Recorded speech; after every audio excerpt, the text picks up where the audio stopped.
Today, I'm gonna show you how to swap out the downpipe and integrated catalytic converter in my B9 S4 Audi, and we're gonna be swapping that for the really beautiful race catalyst from 034 Motorsport, who were kind enough to sponsor this video. I'm in the process of swapping in a larger turbo, the TTE 710 hybrid, into my Audi, and this racing catalyst from 034 is a crucial piece that I'm gonna need for the tuning. There are a ton of catalysts on the market, including catless downpipes, and in this case, I was very impressed with the quality of the 034 product.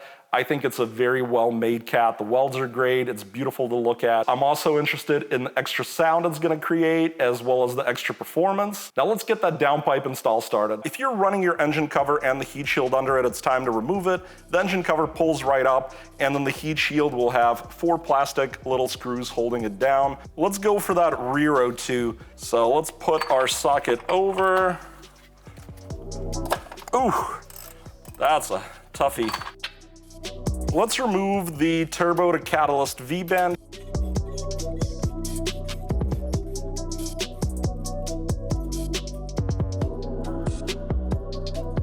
All right, take that whole thing, make sure you save the parts. If you're replacing the V-bend with a new one, you might have the parts, you might not. We'll position the screwdriver right here.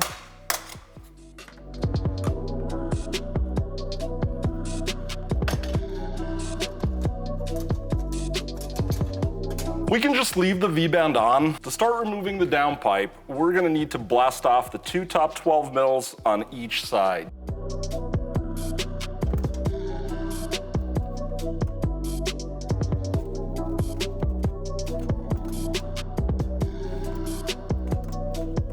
Might be a little easier actually with just a ratcheting wrench. These things do get a little stuck on there, so just use your patience. At some point it becomes finger tight. You can just start to pull it out with your hands. Yeah, there's the first one. Now get the next one down there.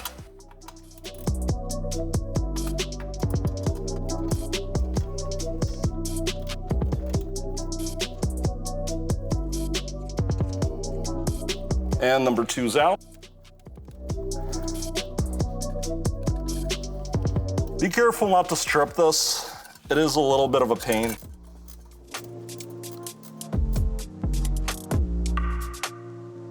You're gonna need to try a variety of wrenches to really get in there. I was able to get all 3 bolts off the passenger side. 034 Motorsport says we can get the 3rd hidden one on the driver's side by picking the car up and getting rid of the belly pan. Now I'm also installing a new exhaust from ECS Tuning, so I'm gonna do that rather than try to get it from the top.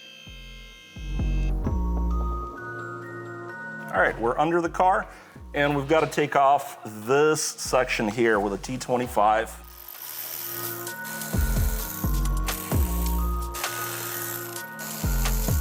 Got some push pins up here. Get them with this little pry tool or a screwdriver, whatever you got. I think there's still a few more in the front. So it was just actually one more. Now we've got to get that 13 millimeter kind of left of my finger that's holding up the downpipe. It's not very tight or anything, guys. It's just kind of hard to show. So here's what we took out of here. That's all it is, just a spring and a washer and a fastener. It's the same thing on this side. There's not much to show. Here we go. Got the other spring, fastener and washer. Now we've got to get these 2 bolts off that hold this hanger for the downpipe. It's an M10.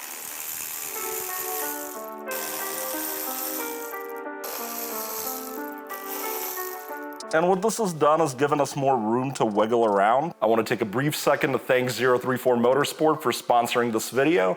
As always, you're gonna find links down below in the description to the products, tools, equipment, production gear that was used in the making of this video. The Amazon affiliate links, as always, will help the channel with a small commission if you purchase anything at all on Amazon. Doesn't even have to be the stuff I link to. And of course, I'd love it if you liked, subscribed, rung that bell, and left me a nice comment down below in the description. I love talking to all of you guys. Now this thing is, much freer. It's actually kind of fallen down. So I can get behind there and get that last bolt back there. You're gonna need to get pretty creative here. It is not an easy fit, but essentially you really just gotta get the right length extensions. Don't fall, don't fall. There we go, got it. Here's what I had to do. So hopefully the sucker will just come right out now. Now, I purchased a whole new gasket for this specific install. Basically, it's one of these kind of deals. And it should just kind of pop in around the turbo. I still have the exhaust loosened. I did install the new ECS Tuning valved exhaust down below, but I've left the pipes that go up to the header or the downpipe, whatever you want to call this thing. And I think just leaving them dangling and reinstalling all 3 bolts is going to be the easiest way for me to do it. I do have new gaskets, and I'm going to use the one that kind of captures the bolt. Hook my gasket onto the first bolt. That way it's not all completely dangling around. And then I'm going to line up that first bolt with the first hole. And I wish I could really show you guys. There's just not a great way to get a camera in here. I think you'll get the idea since he already took this thing off, I assume. Okay, I got the first bolt through. Got to get the first nut on. This is probably a little easier due to the fact that I don't have the turbo installed. I'm probably cheating slightly. I wish there was some magic way that I can just show you this nifty 10-second way to reinstall it, but it's gonna be blood, sweat, and tears. This exhaust combination does not have any studs. Instead, we have nuts and bolts, and that means it's gonna be a little challenging to make it all work. The original exhaust had all captive studs.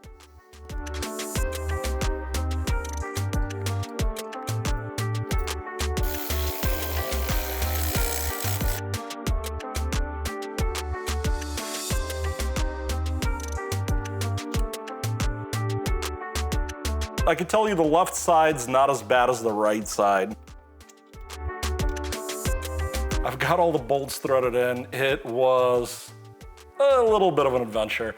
Honestly, probably not as bad as taking the original one off. There's more clearance, especially with the pipes going down being disconnected. If I were to do this all over again, I would have probably gone under the car and disconnected all that crap right away and then been able to just move this around, especially since I don't have the turbo up here. I'm gonna go ahead and tighten those nuts. There's not much for me to show you guys. There's no magic trick to it. You're gonna have to get in there, find the right angles, and hit everything. There's not much point in you watching me like leaned over in the car. So I spent a few minutes trying to figure out how to perfectly align the catalyst. What I ended up doing was using this system of zip ties, kind of in a triangle, to perfectly vertically and side to side align it. I'm actually just really sore right now. I was helping people move and doing a whole bunch of other stuff. I was able to line it up perfectly, throw the V-band clamp on, and I think we're good to go. Now this V-band tightens to 7 Newton meters per the instructions that I got.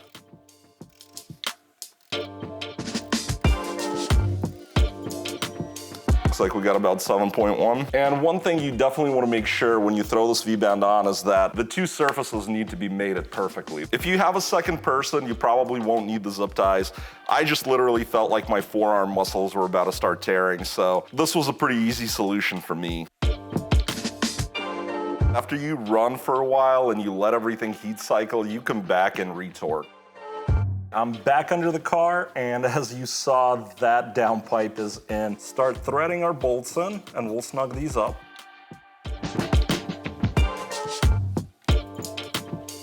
Now we need to get in there. I really can't put a camera up there, and it's not worth you guys seeing the back of my head. I've got the connections out to the transmission mount worked out, and I gotta say that passenger one was a real hassle. Torque down these bolts, and it looks like the factory torque on these is 20 Newton meters.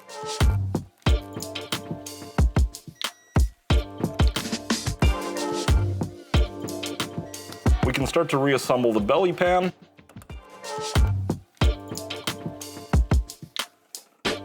And then there's just one more up here. Now we can use an H10 to bust open that bung there and install the rear O2.